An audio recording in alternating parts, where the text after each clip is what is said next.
Thank you.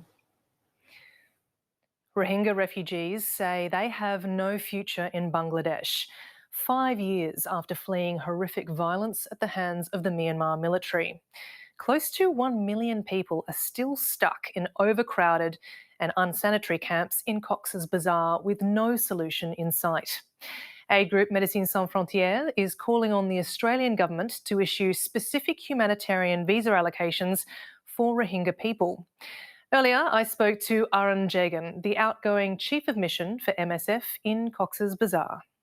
Hi, thank you for having me. It's been 5 years since hundreds of thousands of Rohingya fled violence in Myanmar across the border to Bangladesh and the refugee camp at Cox's Bazar.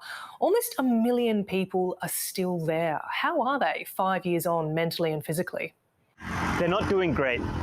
What you said was correct. 1 million people who are living in refugee camps. They're a heavily traumatized population who fled violence almost 5 years ago. They're completely dependent on aid, and they have very little hope for the future. I'd also like to add that while physical health is a challenge in many refugee camps, there is a particular problem here with mental health. Now, remember, 5 years ago, this population fled one of the most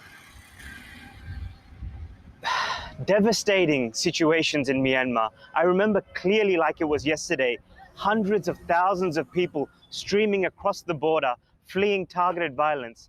We treated thousands of people for violence wounds, including bullet wounds, knife wounds, and also physical strangulation. On top of this, we treated over 100 women and children for sexual violence. This was a heavily traumatized experience for these people. And now they're prohibited from working.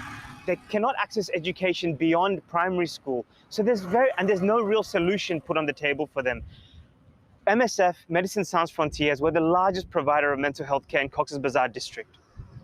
And we know and can see the impact that this is having on their mental health. Is there any hope in sight for resettlement for these people? Every Rohingya person that I've spoken to, they all want to return back to Myanmar. That's their home. But ever since the 1970s, there's been cyclical and targeted violence against the Rohingya. Until the situation in Rakhine State can be safely guaranteed for them, until a safe, dignified and voluntary return can be guaranteed, there is very little chance for them to return. And that's what they're asking for. Why are you calling on the Australian government to issue humanitarian visas for Rohingya in particular? Why are their needs greater than those of other groups? The Rohingya are the largest group of stateless people in the world.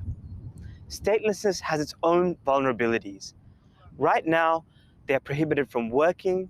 They are unable to access education beyond primary school years. And as I've mentioned before, they're particularly vulnerable. Their health is particularly vulnerable as long as they're continuing to live in camp-like conditions. That, in addition to the cycle of violence that they've been subject to since the 1970s, I believe qualifies them for special consideration. Thanks for your time. Thank you very much for having me.